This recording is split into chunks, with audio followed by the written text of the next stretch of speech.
Hello, I'm Jared Taylor with American Renaissance. Most people think that the United States was, from the very beginning, dedicated to the idea of racial equality. Yes, they say, there was slavery and segregation, but we were always working to fulfill the promise of all men are created equal. Of course, Thomas Jefferson, who wrote those words, was a slaveholder who didn't think the races were equal at all. But that phrase from the Declaration of Independence will haunt his memory forever.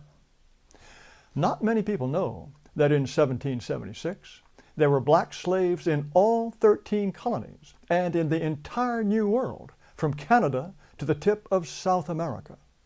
In 1770, 40% of the white households in Manhattan owned slaves, and there were more slaves in the colony of New York than in Georgia. 9 of the first 11 presidents were slaveholders. The 2 exceptions were John Adams and John Quincy Adams. Jefferson thought slavery was a bad thing and that slaves would eventually be freed, but he wanted freed slaves sent back to Africa. There's a quotation from him on the wall of the Jefferson Memorial that goes like this: "Nothing is more certainly written in the book of fate than that these people are to be free." Well, in the original, Jefferson didn't stop there, adding, "Nor is it less certain that the 2 races equally free cannot live in the same government." That part has been conveniently forgotten. He wanted blacks deported and separated from whites so that they would be, and I quote, "beyond the reach of mixture." James Madison agreed. He wanted the U.S. government to buy up every slave and deport them. After he served as president, he ran the American Colonization Society, which was set up to send blacks back to Africa. At the inaugural meeting of the society, Henry Clay explained its purpose, quote, "to rid our country of a useless and pernicious, if not dangerous, portion of the population." Some of the most famous early Americans were not just members of the Colonization Society, they were officers. Besides Madison, there were Andrew Jackson, Daniel Webster, Stephen Douglas, William Seward, Francis Scott Key, Winfield Scott, and John Marshall. James Monroe worked so hard to help freed American slaves leave the country and establish Liberia that grateful Liberians named their capital Monrovia in his memory.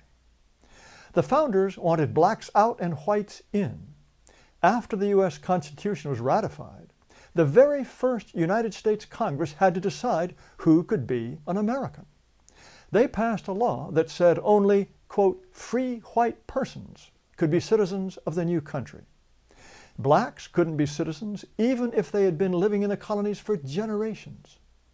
It took an amendment to the Constitution in 1868 for blacks to become citizens. And American Indians didn't finally become U.S. citizens until 1924. From colonial times on, there was strong opposition to mixed-race marriage. Massachusetts prohibited miscegenation from 1705 to 1843 and repealed the ban only because people thought it wasn't needed. They thought the idea of mixing was so repellent that no one would do it even if it were legal. Of the 50 United States, 44 at one time had laws prohibiting interracial marriage. White people did not want blacks to vote. In 1855, there were 31 states in the Union, but blacks could vote only in 4. All of them were in New England, and together they had only 4% of the total black population of the country. The federal government made sure that blacks couldn't vote in the territories. When Oregon joined the Union in 1859, its constitution stated that no black person could come live in or even visit the state.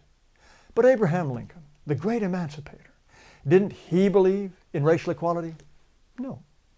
During the Lincoln-Douglas debates, he said this: "I am not, nor ever have been, in favor of making voters or jurors out of Negroes, nor of qualifying them to hold office, nor to intermarry with white people.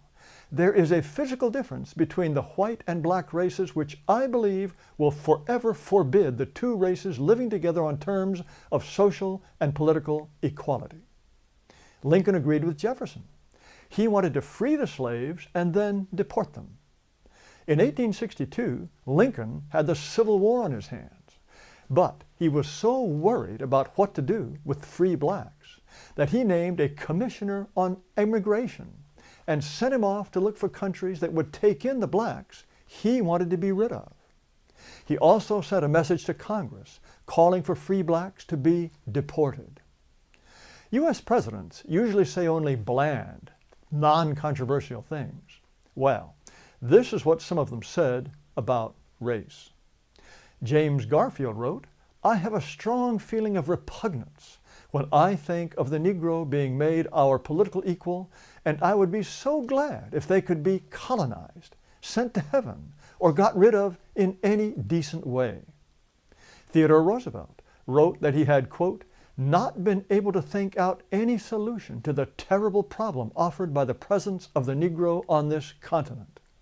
As for Indians, he said, quote, "I don't go so far as to think that the only good Indians are the dead Indians, but I believe 9 out of 10 are, and I shouldn't inquire too closely into the health of the 10th. William Howard Taft once told a group of black college students, "Your race is adapted to be a race of farmers, first, last, and for all times." Warren Harding thought the races would always be separate. Quote, "This is not a question of social equality, but a question of recognizing a fundamental, eternal, inescapable difference." Harry Truman wrote, "I am strongly of the opinion that Negroes ought to be in Africa, yellow men in Asia, and white men in Europe and America." He also referred to the black servants in the White House as, quote, "an army of coons." Dwight Eisenhower told Supreme Court Justice Earl Warren he understood why Southerners wanted segregated schools. They didn't want, quote, "their sweet little girls to sit in schools alongside some big black bucks." He said that what he regretted most about his 8 years as president was sending federal troops to Little Rock, Arkansas to enforce school integration. It's not until John Kennedy, elected in 1960, that we have a president with views on race that just might be considered acceptable today. Because now, of course, we are supposed to think that race doesn't even exist. And even if it did, it would be immoral to base any decision on race. As I think I've made clear, this is a very recent way of thinking. From colonial times right up through the mid-20th century, virtually all white people believed race was an essential part of the American identity. They understood that people of different races are different and build different kinds of societies. They thought only Europeans would make the United States the kind of country that they would want to pass on to their children. So, there are two views. There is the consensus on race that lasted for more than 300 years, and there's today's view that races are perfectly equal and interchangeable, and that American can become black, Hispanic, Asian, Muslim, Hindu, anything at all. And not only will it be still America, it'll be better than ever. Well, which view is correct? Just look around. Read the news. I think you'll find the answer. Thanks for watching, and be sure to subscribe to our YouTube channel and visit our website at amren.com.